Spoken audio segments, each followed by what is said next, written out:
The North Atlantic, October 1942. The ocean doesn't care who you are.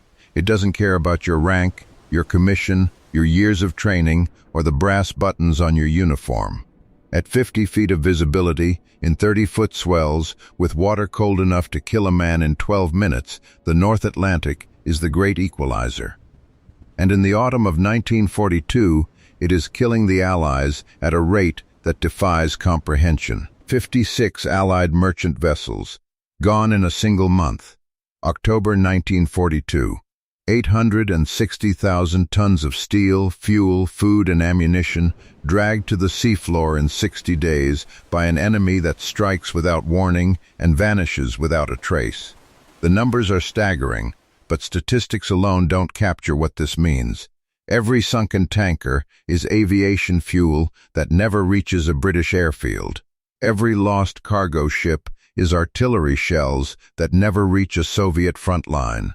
Every torpedoed freighter is food that never reaches the mouths of a civilian population already stretched to breaking. Winston Churchill himself would later write that the Battle of the Atlantic was the one campaign of the Second World War that truly frightened him. Not Dunkirk. Not the Blitz. This. The weapon responsible is the German U-boat, the Unterseeboot, and in 1942 it is approaching the peak of its terrible effectiveness. Admiral Karl Nitz's brutal tactic, the wolfpack strategy, coordinates groups of 5, 10, sometimes 15 submarines against a single Allied convoy. They attack at night, surfaced, running on diesel at 17 knots, faster than many of the escorts trying to hunt them. Allied convoy losses in 1942 alone total over 1,600 ships. The crews of those ships, merchant sailors, naval escorts, tanker men, are dying in the thousands. British and American anti-submarine forces are throwing everything at the problem. Long-range patrol aircraft, improved ASDIC sonar, Hedgehog mortars, destroyer sweeps. The best scientific minds in the Allied world are convening at top-secret facilities, writing classified papers, running models, and issuing recommendations. The consensus among every senior naval officer and every credentialed anti-submarine expert is unanimous. The solution will require more technology, more coordination, more months of development, more resources. What they haven't accounted for, what nobody has accounted for, is a 17-year-old boy from Lowestoft, Suffolk, who doesn't know what he's not supposed to be able to do. His name is Dennis William Price, and he is about to make the most consequential mistake of the entire Battle of the Atlantic. To understand what Dennis Price stumbled into, you have to understand precisely how the U-boat had broken the Allied anti-submarine playbook by late 1942. The standard tactical doctrine for hunting submarines had been developed through World War I and refined throughout the 1930s. It relied on ASDIC, the British acronym for what Americans would call sonar, a system that emitted a pulsed sound wave and listened for the echo returned by a submerged hull. When working perfectly, in calm, shallow, thermocline-free water against a slow-moving target, it was effective. But the North Atlantic in autumn is none of those things. Thermoclines, layers of water at different temperatures, scatter and deflect sound waves unpredictably. A submarine running deep beneath a thermal layer could vanish from an ASDIC sweep as completely as if it had dissolved. And the U-boat crews knew this. By 1942, they had developed specific dive profiles and depth protocols designed to exploit precisely these acoustic blind spots. They would descend to known thermal depths, reduce propeller revolutions to near silence, and simply wait while their pursuers thrashed around overhead. Then, when the patrol vessel had passed, they would surface, re-engage their diesels, and disappear into the darkness. The critical vulnerability window that Allied planners had identified was this: a U-boat that had been positively located by ASDIC and forced to dive could reacquire stealth within roughly 4 to 6 minutes of making depth. The standard depth charge, dropped from a destroyer's stern rails in a pre-calculated pattern, required the attacking vessel to run directly over the target's last known position. But the moment a destroyer committed to an attack run, it lost ASDIC contact. The geometry of the attack, the time required for depth charges to sink to their detonation depth, and the speed of the attacking vessel all combined to create what analysts called the dead time, the gap between losing sonar contact and the moment of detonation. In that gap, an experienced U-boat commander could maneuver perhaps 200 yards in any direction, enough to be outside every depth charge in the pattern. The Hedgehog mortar system, introduced in 1942, had tried to solve this by throwing projectiles ahead of the ship rather than over the stern, preserving ASDIC contact longer. It was an improvement, but it required trained crews, specialist equipment, careful calibration, and a reliable firing platform, none of which were reliably available on the smaller corvettes and trawlers that formed the backbone of convoy escort. By October 1942, the official casualty assessment circulating at Western Approaches Command in Liverpool estimated that fewer than 1 in 5 U-boat attacks was resulting in a confirmed kill. For every submarine sunk, Admiral Dönitz was launching new boats faster than Allied shipyards could replace lost escort vessels. Professor Patrick Blackett, the Nobel laureate physicist attached to Western Approaches as a scientific advisor, ran the mathematics repeatedly. His conclusion, filed in a classified report that autumn, was bleak. At current kill rates, the U-boat campaign could not be defeated before it fatally compromised the Allied position in the Atlantic. The solution, Blackett's team concluded, would require a fundamental rethinking of attack geometry, sensor integration, or weapons delivery. Changes that would take 12 to 18 months to develop, test, and deploy. 12 to 18 months. In October 1942, 12 months of current convoy loss rates meant approximately 10,000 more dead Allied sailors. Nobody in that room at Western Approaches, not Blackett, not the admirals, not the scientists, suggested that the answer was already on a Royal Naval trawler, in the untrained hands of a boy who wasn't old enough to vote. Dennis William Price was born in Lowestoft, Suffolk, in 1925. Lowestoft sits at the easternmost point of England, facing the grey expanse of the North Sea, a fishing town whose men had worked the water for generations.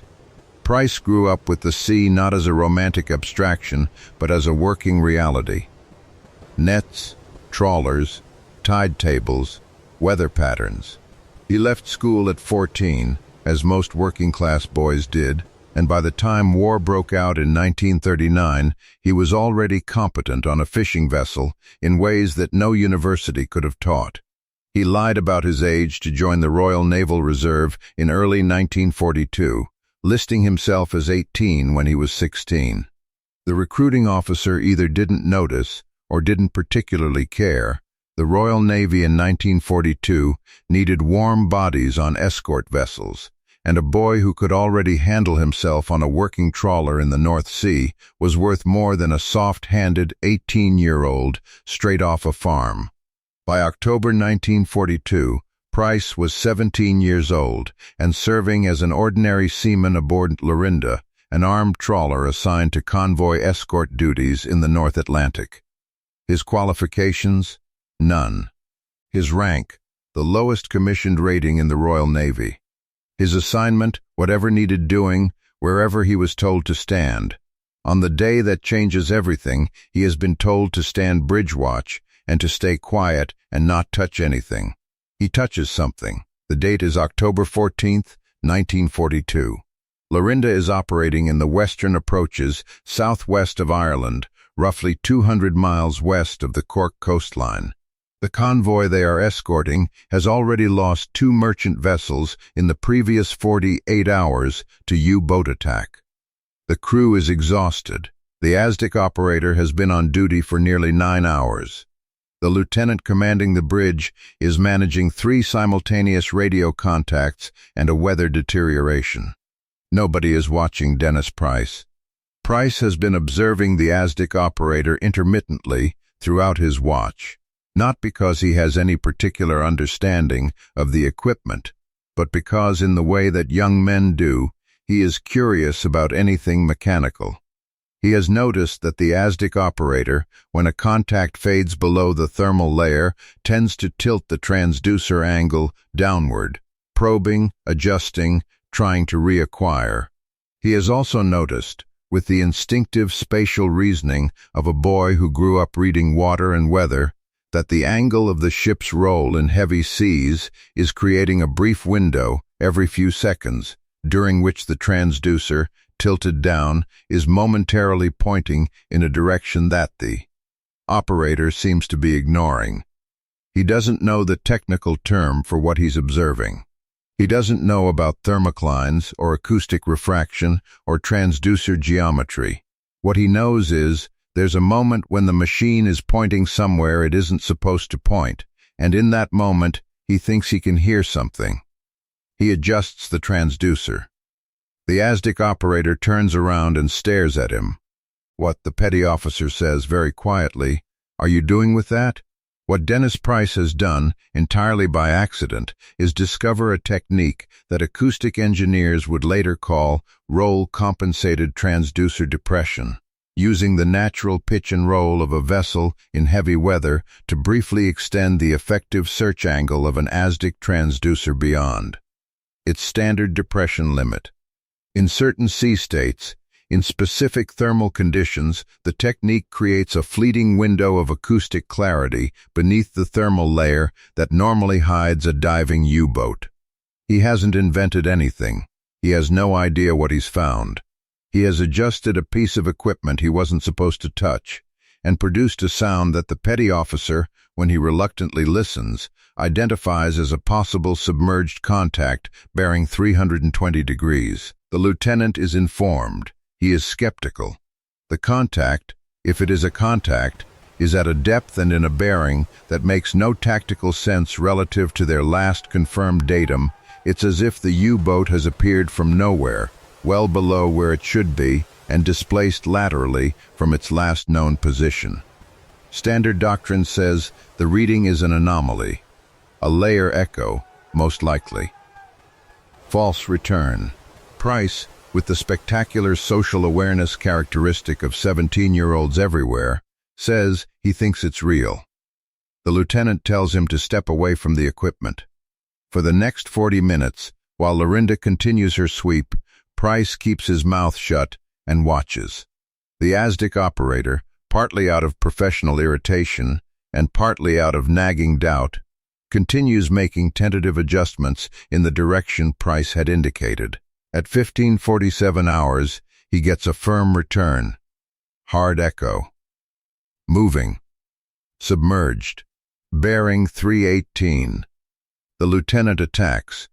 3 depth charges, dropped in a modified pattern based on the repositioned contact, not over the last confirmed position, but on a lead calculation extrapolated from the new bearing data, produce, at 16:03 hours, a significant underwater detonation followed by a spreading oil slick and debris field.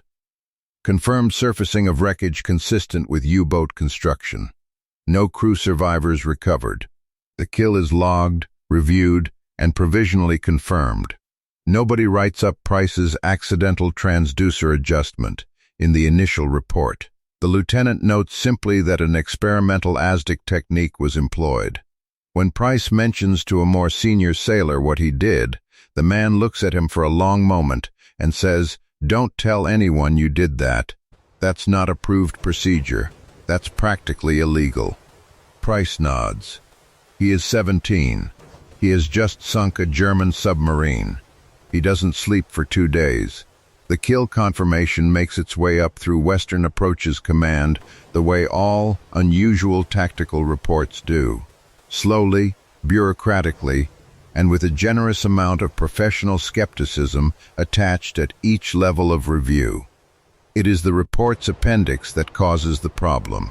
Someone, probably the ASDIC operator, whose professional pride apparently overcame his better judgment, has included a technical note describing exactly what Price did with the transducer during the contact period.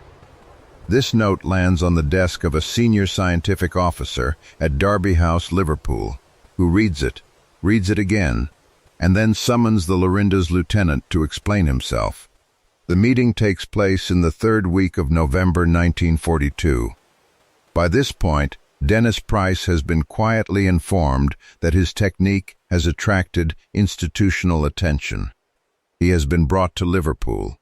He is standing in a corridor outside a briefing room in his ordinary seaman's uniform, while inside that room a collection of naval officers and scientific advisors debate whether what he did was real, coincidental, or as one commander puts it with visible irritation, the luckiest depth charge. Pattern in the history of the Western approaches. The technical objections are substantial. The standard ASDIC transducer on a trawler-class vessel was not designed to operate at the depression angles Price had inadvertently achieved. The bearing data obtained in that configuration was considered acoustically unreliable. Using it to calculate a firing solution was, in the words of one specialist, a violation of every established principle of sonar geometry. The successful kill, several officers argue, was coincidence layered on top of luck, layered on top of a U-boat that was probably already damaged from a previous attack they hadn't credited. Then, Commander Peter Gretton speaks. Gretton is one of Western Approach's most effective escort group commanders, aggressive, technically sophisticated, deeply empirical.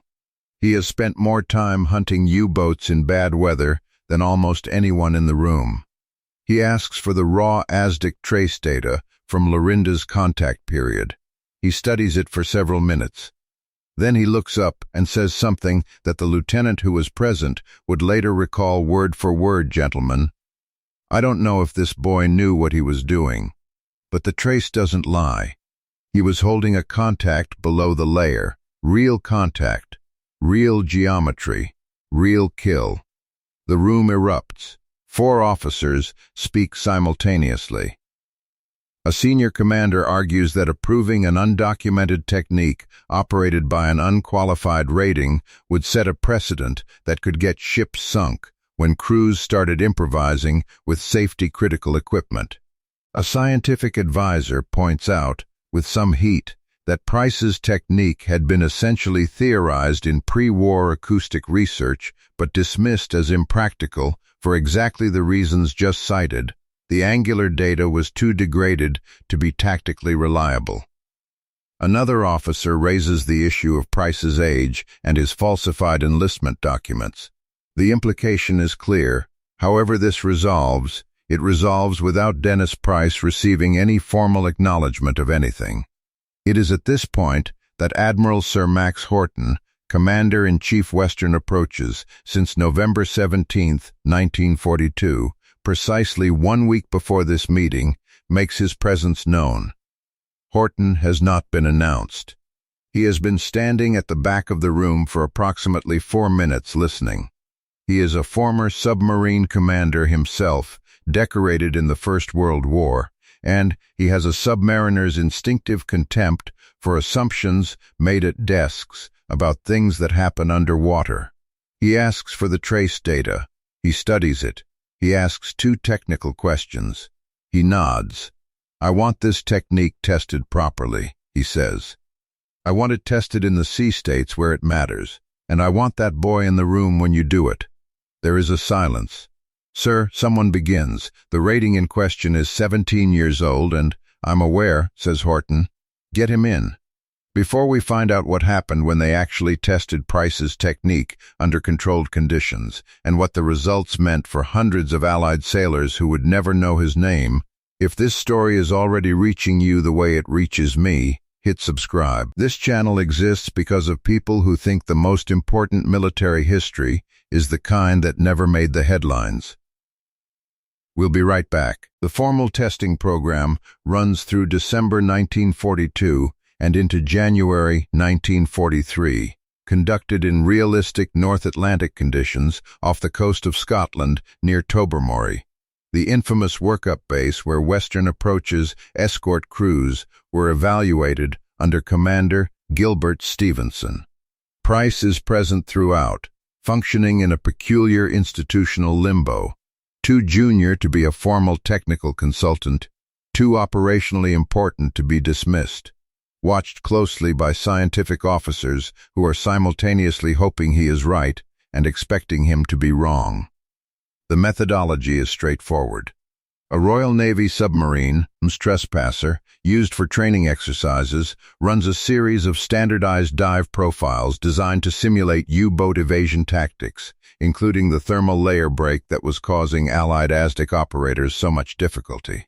Escort vessels equipped with standard ASDIC attempt to maintain contact through each dive sequence, first using standard operating procedure, then using the modified transducer depression technique that Price had accidentally discovered. The results, compiled by a scientific team that included acoustic physicist Dr. J.W. Pringle of the Royal Navy Scientific Service, are unambiguous in a way that silences the remaining skeptics at Western approaches. Using standard ASDIC operating procedure, escort vessels lose firm contact on a diving submarine within an average of 4.2 minutes of the target breaking the thermal layer. Reacquisition rate, 23% within 10 minutes. Effective firing solution achievable after thermal break, 11% of attack runs. Using Price's roll compensated depression technique in sea states above force 4, the numbers shift dramatically. Average contact retention through thermal break, 2.8 minutes. Not a perfect solution, but critically, in that extended window, a partial bearing trace remains readable. Reacquisition rate, 61% within 10 minutes. Effective firing solution achievable, 44% of attack runs. In the language of anti-submarine warfare, this is transformative. Not because the technique is perfect, it isn't. Not because it works in all conditions, it doesn't. But because the gap between 11% and 44%, multiplied across hundreds of convoy escort operations per month, represents an enormous shift in the kill probability math that Admiral Horton is counting on to sustain his campaign. Dr. Pringle's assessment, filed January 7, 1943, concludes with a sentence that Western Approach's command will quote repeatedly in the months that follow: "The technique, properly codified and trained, may represent the most cost-effective improvement to current ASDIC operational practice achievable, without equipment modification." The training program begins in February 1943.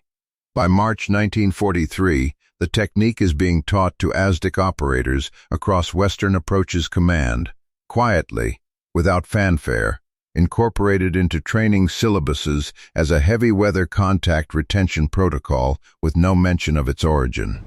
Dennis Price is not credited. Officially, the technique has no inventor. It is simply improved operational procedure. Now comes the test that actually matters. The night of May 5th, 1943. The North Atlantic, roughly 400 miles south of Greenland. Convoy on 43 merchant vessels, 12 escorts, is under sustained assault by Wolfpack Fink, a coordinated group of 15 U-boats. This is the engagement that historians will later identify as the turning point of the entire Battle of the Atlantic, though nobody on those ships knows that yet. What they know is that the weather is appalling, force 7, near continuous rain, visibility under 2 miles, and that the submarines are in the water around them. Vidette, a V-class destroyer commanded by Lieutenant Commander Roger Hart, picks up an ASDIC contact southwest of the convoy at 22:17 hours. The contact dives. In standard conditions, In 1942, it disappears. Tonight, the operator uses the heavy weather protocol. Contact retained. Partial bearing trace. Hart calculates his firing solution on degraded data. The trace is incomplete, the geometry uncertain, but he fires. 5 depth charges, modified pattern.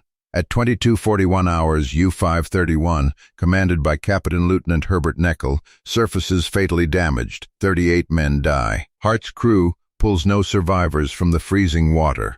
U-531 is one of 5 U-boats sunk during the battle for ONS 5. The engagement marks the end of Wolfpack Fink as an operational unit and contributes to what becomes known as Black May for the U-boat arm, a month in which the Kriegsmarine loses 41 submarines, a rate of attrition that Nitz himself acknowledges as catastrophic. He withdraws his remaining Atlantic U-boats from the main convoy routes on May 24, 1943. The Battle of the Atlantic, for all practical purposes, turns. German records recovered after the war include the operational diary of Korvettenkapitän Werner Hartenstein's flotilla staff, which notes with evident frustration during the spring of 1943 that Allied escort vessels appeared to be maintaining ASDIC contact through thermal layer dives with inexplicable persistence. A post-war debrief of U-boat commander Herbert Werner, author of the memoir Iron Coffins, includes his observation that by mid-1943, the thermal layer tactic had ceased to offer reliable protection against experienced Allied operators. He did not know why. He never found out. The 43 merchant ships of ONS 5 complete their crossing. 37 of them make port. Among the men aboard those vessels, the engineers, the deckhands, the stokers, none of them know the name Dennis Price. None of them know about a boy from Lowestoft and an ASDIC transducer he wasn't supposed to touch. One of those merchant sailors, a 23-year-old able seaman named Thomas Farrow of Liverpool, survives to reach old age. In a 1988 interview recorded by the Imperial War Museum Sound Archive, Farrow is asked if he remembers ONS 5. He is quiet for a moment. Then he says, "I remember thinking we were gone. I thought, this is the night. And then I heard the depth charges going off, and going off again, and I thought, whoever's out there hunting those things, whoever worked that out because of you, we came home." He didn't know who he was thanking. He was thanking a 17-year-old boy who touched something he wasn't supposed to touch. We are almost at the end of this story, and I want to make sure you hear how it finishes, because how it finishes is the whole reason we made it. If you're watching on YouTube and you haven't yet, subscribe and turn on notifications. The story of what happened to Dennis Price after the war, and why you've almost certainly never heard his name before today, is worth every second of the next 4 minutes. Dennis William Price survived the war. He was demobilized in 1946, returned to Lowestoft, and went back to fishing. He never sought a commission. He never applied for recognition. When the Royal Navy's official history of the Battle of the Atlantic was compiled in the late 1940s and 1950s, his name did not appear in it. The heavy weather contact retention protocol he had accidentally discovered was formally incorporated into Royal Navy ASDIC training doctrine by 1944 and remained in modified form in anti-submarine training syllabuses into the 1960s. The principle, using vessel motion in heavy sea states to extend transducer angular coverage in thermal layering conditions, was later validated by acoustic engineers and found applications in post-war sonar design.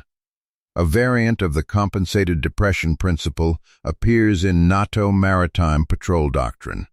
It is, in modified and technologically enhanced form, still used today. Price was interviewed once, briefly, by a local Suffolk newspaper in 1971, a human interest piece about Lowestoft fishing community veterans. The journalist asked if he was proud of his wartime service.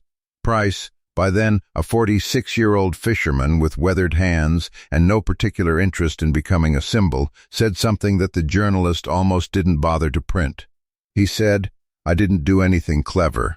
I just listened to something everyone else had already decided wasn't worth listening to." The journalist printed it anyway. The Imperial War Museum holds a single recorded testimony from Price dated 1979. He is 54 years old and sounds exactly like a man who spent his life at sea, measured, practical, unbothered by abstraction. He is asked directly whether he believes his technique saved lives. He thinks about it for a long time. Then he says, "I hope so." You'd have to ask someone else. There are approximately 1,500 merchant sailors and naval personnel who were serving on convoy routes in the North Atlantic during the spring and summer of 1943. Many of them are dead now. A fraction of them survived encounters with U-boats that were destroyed by Aztec operators using a technique first discovered in October 1942 by an underage boy from Suffolk who was standing where he wasn't supposed to be standing, touching something he wasn't supposed to touch, listening for something everyone had decided wasn't there. The lesson of Dennis Price is not that credentials don't matter, or that institutions are always wrong, or that teenagers should override trained professionals. The lesson is simpler and harder than any of those. It is that the solution to an unsolved problem occasionally lives in the gap between what experts have decided is worth looking for and what an untrained eye, with nothing at stake except curiosity, simply cannot help but notice. The North Atlantic doesn't care who you are, but sometimes it tells you something anyway, and sometimes you're young enough to listen.